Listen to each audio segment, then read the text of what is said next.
Hello YouTube, Tai Chi Twins here. I'm Jeremy Rorty. And I'm Joshua Rorty. Today we wanted to talk to you guys about how to tie your belt. The belt is probably the most significant part of the karate uniform. You think about that belt represents how much time, how much effort that you've put in to be able to gain the skill that you currently have in that art.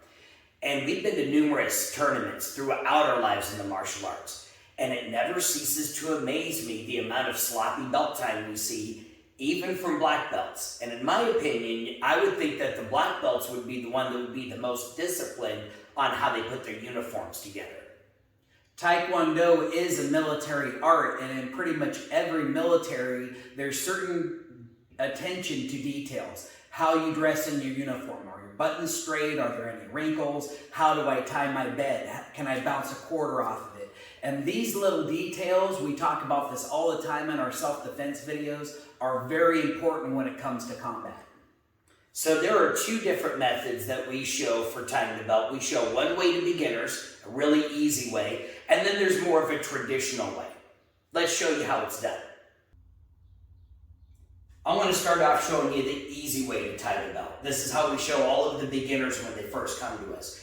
I'm going to go from the aspect of I'm tying the belt onto somebody else. Now the easiest thing is if they've got a pocket, you'll just take one end and you'll put it inside their pocket so it doesn't go anywhere. From there, you're going to start at the belly button and you're going to wrap it around the front of them to the back. So when you go to put the one end in the pocket, I recommend that you fold it up a little bit first and then put it in the pocket. That's going to keep it from falling out while you're trying to wrap it. In this case, our friend here doesn't have a pocket, so I'm just going to dangle it down the side of the hip. Once you have it where you want it, you're going to pass it underneath the belly button, around the back, and catch it with the other hand. They could do this themselves as well. So now here's the key. When I do the first wrap, I want to make sure it goes right on top of the previous layer. We're going to wrap it twice. Here's the second time around. When I get back to the front where the belly button's at, I'm going to pass it under 2 layers and up to the top. Now the one problem with using this method is you're going to notice one end ends up longer than the other. So this is where we can fix that. What you're going to notice is we've got the short end as the one coming down and around, and here's my long end. Take a look at how much difference that is. What I'm going to do is I'm going to cut that distance in half. I'm going to move it over this way towards the short side. Then I'm just going to pull the short side, a little bit at a time, make sure that these layers here all stay nice and straight until you get the ends even, which you might have to adjust it a couple of times to get it to where you want it. Pull it out to the side. If the ends are even, you can tighten it. Now you'll notice the bottom end goes at this angle, the top end's going out at that angle. That's the angle you're going to pull it to tighten it. And I always use the analogy of tighten it as hard as grandma would hug you. Not like dad who's going to try to squeeze the air out of you, but just a nice, soft, loving hug. That's going to make sure they can still move around and do sit-ups without the belt pinching them. Once I get it there, I'm going to pull out the ends and check them. Are they still even? So now here's the knot. I like the analogy of the bunny and the log. Do logs move around or do they just sit there? Here's the bunny. It's bouncing all over the place, right? The bunny going to jump over the log. He's going to run around the log, and you'll see it makes a little hole right here. Bunny's going to poke his head out through that hole. We pull the bunny and the log and make sure sometimes one end will get twisted and the knot won't look right.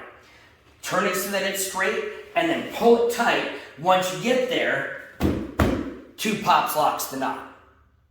Now, before you lock the knot, you might even want to check and make sure the ends are still even. In this case, I did end up with one side a little bit longer than the other. If that's the case, you just open the knot by pushing the ends together, twist and push, and then you can loosen the belt and then adjust it again.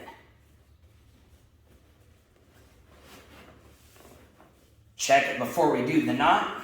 Make sure everything's square.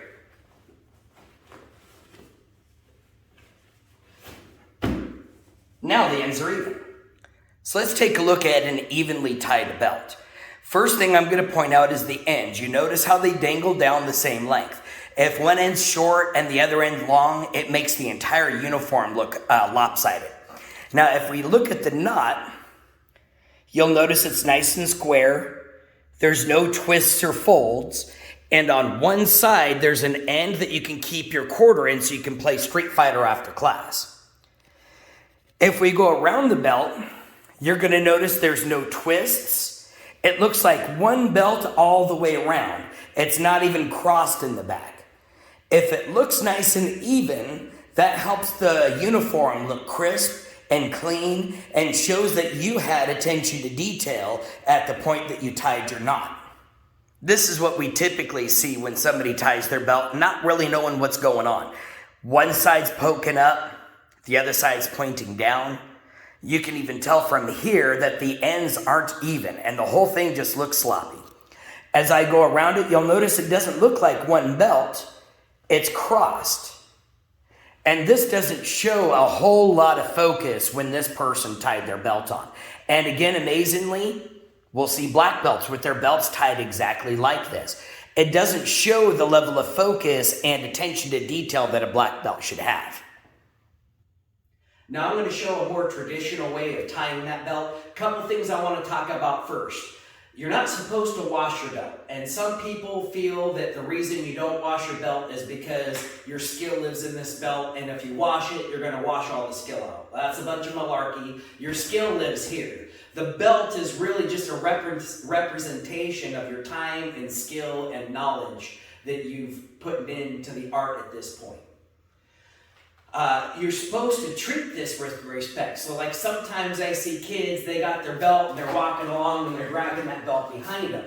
Well, that doesn't show very much respect for this thing that you worked so hard for. So ultimately, that's what the tradition is about, is just the respect of your knowledge. So when I tie this belt, I'm also not supposed to let it drag. However, I'm going to kind of show slow motion, and so this will drag a little bit. But what I'm doing is I'm finding the exact center of my belt by making sure that my ends are lined up. Nice and lined up, I can come to the end here, and there's the center of my belt. I'm going to take that and I'm going to place it right over the center of my abdomen. And now I'm going to do a wrap that's very similar to the one that Joshua showed, but it's going to be both at the same time. This right hand comes around first, this left hand's going to come on top, and then this slowly tucks under as I come to the front, while this one stays on top, and eventually I end up with this position that you saw in the heavy bag earlier. I'm just taking this one that's on top and I'm going to tuck it underneath, and now I can start my adjustment to make sure my ends are even. And because I found that center knot so well, you notice that when I'm done, perfectly even right here. Same thing, I've got the log, I've got the bunny goes over the log, through the hole, make sure it's all nice and straight as I pop it into place. With my belt, you'll notice my name is on it. Now, some schools, they'll start putting names on their belts at advanced ranks. Other schools, they wait till you're a black belt. The purpose of it is when you're teaching a class, the students are supposed to refer to you by your last name. And if they're new to the school or they're just a new student in general, they may not know your name. So it kind of acts like a name tag, which helps them to call you by the proper name. So when you tie this belt, it should be tied in such a way that when it's hanging, the name can be easily read. And I'll show you how that's done. When I find the center of my belt and it's folded in half, you'll notice my name is actually reversed when I look at it this way. So the proper way that it is on the inside of that belt.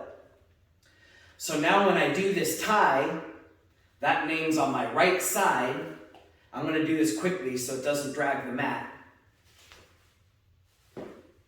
Wraps it around, and you'll see that when I tuck this under, here's my name. Again, it's backwards, but as soon as I tie the belt here, my name appears right on the left side, and people can read it normally. This might be different depending on how this is embroidered into the belt. It's just going to take some practice to be able to get that right. That was two different methods of tying your belt coming out to the same result. There are many other ways to tie your belt. Which way do you prefer to tie yours? Leave a comment down below. If you found this video to be helpful, please hit that like button and then share it with a friend. Also, make sure that you're subscribed so you can catch our next exciting video.